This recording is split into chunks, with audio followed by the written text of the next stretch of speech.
We now are about 3 weeks away from what we hope is the NBA resuming. And right before we were about to record this show this morning, the news just broke via Adrian Wojnarowski that Bradley Beal has opted out of playing in Orlando, which is clearly, I guess Oladipo is probably the same level of name, but in terms of big names, and an all NBA candidate, this is a big one. And the NBA had gone out of their way to include the Wizards in this deal. And now they don't have Brad Beal. They don't have Davis Bertans.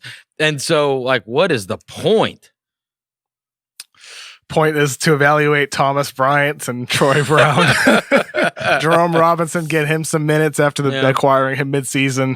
For Washington, that's literally the only point now, because the fact that you need to win 2 or more games than the Nets or Magic in order to qualify for the postseason play-in tournament, of which you would have to win 2 in a row against either the Nets or Magic to get a first-round date against the Bucks.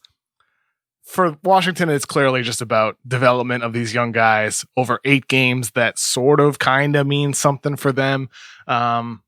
Obviously for Beal and for Bertans, good for them making the right decision for their own careers. The Wizards are clearly a team looking ahead to next season when John Wall comes back to this new and improved Bradley Beal. But from a basketball standpoint, it further underlines the disappointment that we share in the fact that the NBA went with this format, and that the fact that some of these games in the back end, it's not going to mean a lot for Washington. It's probably not going to mean a lot for Phoenix. It's going to be a lot of fun games, but for the Wizards, they're pretty much an automatic win on the schedule for pretty much every team in the league. Yeah, I thought it was kind of interesting. I mean, they just issued a press release, the Wizards did, and it's a lot of stuff. I mean, it says he's got a right rotator cuff injury, and then it just says that they did full consultation with all these different people, and he did everything to be ready to play, but they closely monitored him after individual workouts and thought it was best for him to sit out instead of further risking. And then it says that he experienced discomfort with his shoulder early in the season and worked with the team's medical and performance staff to manage the injury. I mean, the guy averaged 30 points a game this year, for God's sakes, he's just having this unbelievable. I don't know. Look, I don't want to question whether the guy's injured or not, but they've been off for a long, long time. Time. It's hard for me to believe that a guy that averaged 30 points a game, that was managing the shoulder. As far as I know, he didn't sit out any during the year, because of a shoulder injury. It feels like a reason for Brad Beal to not play in this, and then that's fine.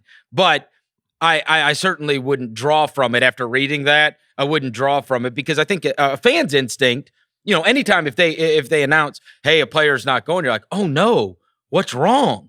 You know what I mean? Like, is this a real injury? Yeah. Because for goodness sakes, you've been off for 6 months. Like, you're still not better from, so what kind of injury is this? Who knows? But the end game is Brad Beal ain't playing in this thing. For sure. And I mean, whether it's an exaggerated injury or not, right, it's enough for them to say, you know what, you're not going to play. And because he has the injury and has apparently been evaluated by doctors, that should mean that he still gets paid for these games, since it's not necessarily by choice like it is for Bertans without an injury.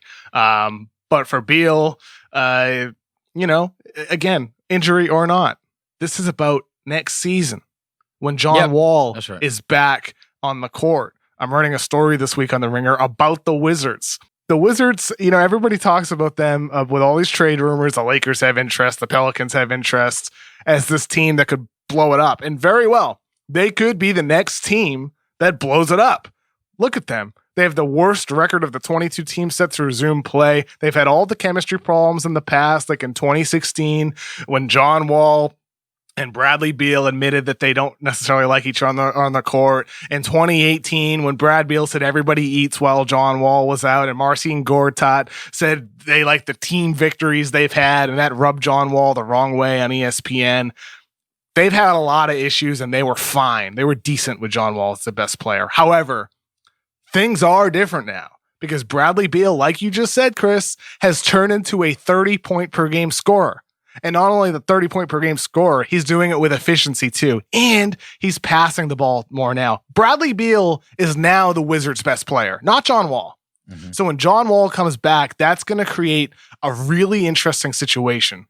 If John Wall can adapt and be a guy who cuts more instead of putting his hands on his knees, if he can get back to being an all-defensive player, and if Bradley Beal can continue doing what he's doing or even get better, you're talking about a really interesting team all of a sudden. But if they fail, then yeah, of course, Beal's probably the next star to get traded. That's just the facts. Here's the other thing. They have a Ted. shot to turn this around if Wall can adapt and stay healthy. And it all flips if they get lucky one time.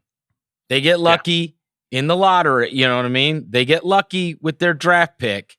They're gonna have an opportunity. I mean, that can flip their fortunes. They need to get lucky once. They need to get, and if they get lucky once, and they add somebody that can be a real core piece to theirs. I mean, look, who knows what percentage of John Wall will be, we'll get when he comes back.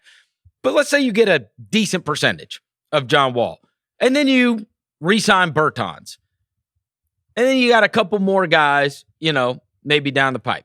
Add somebody that could help them in, maybe you go cheap and add something with your mid-level that actually helps you and is a rotation player. I mean, you could see how they could be significantly better next year, even if they didn't get lucky. And then if you got lucky and you got somebody that could contribute, I mean, they need that badly, because with those two guys on the books for the fortune that they're on the books for, you need players that are going to greatly outperform their contracts. You need Hachimura to turn into something, Schofield to turn into something, these guys that are on their rookie deals.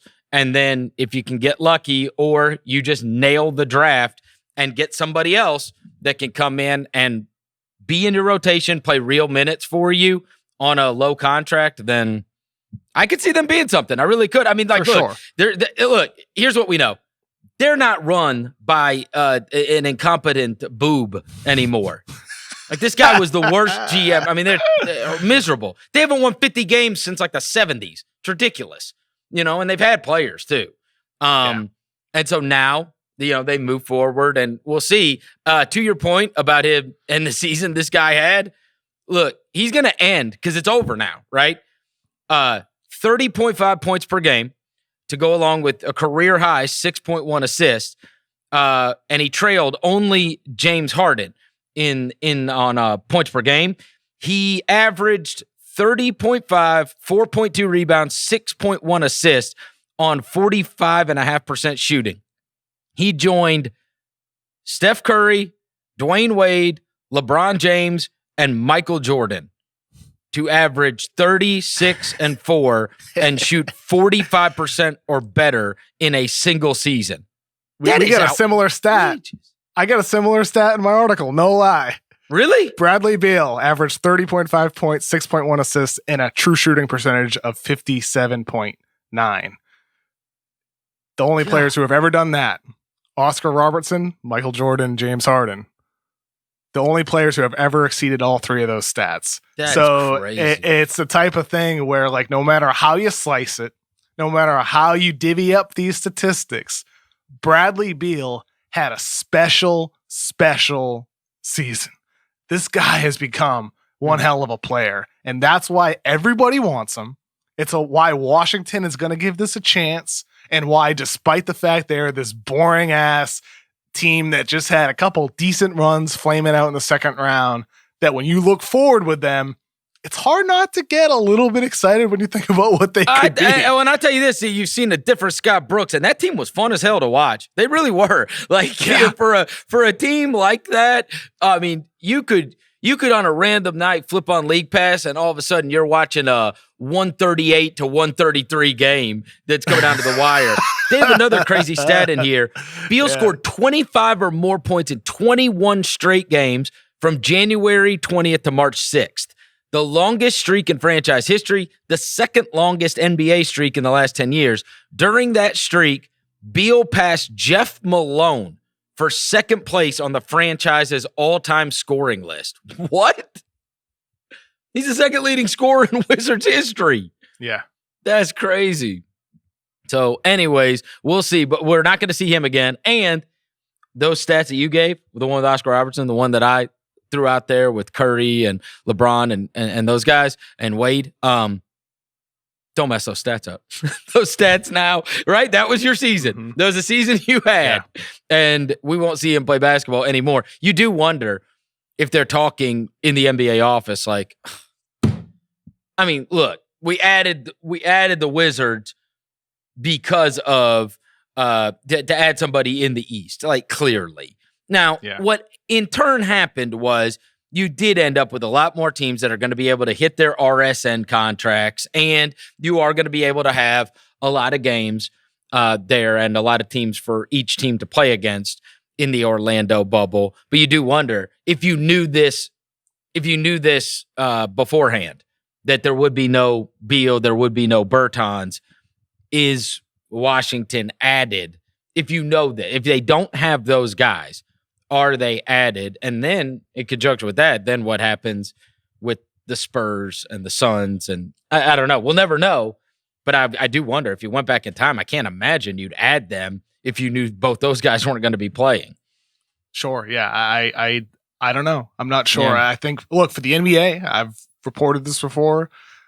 The original plan with this current format was 20 teams, and it was changed to 22 a couple days before they made the official proposal to every team. Why? I don't know. Probably just to appease Washington wanting to fulfill more of their TV contract and Phoenix to do the same. But ultimately, Washington shouldn't be there. They just shouldn't be there. It's just the truth.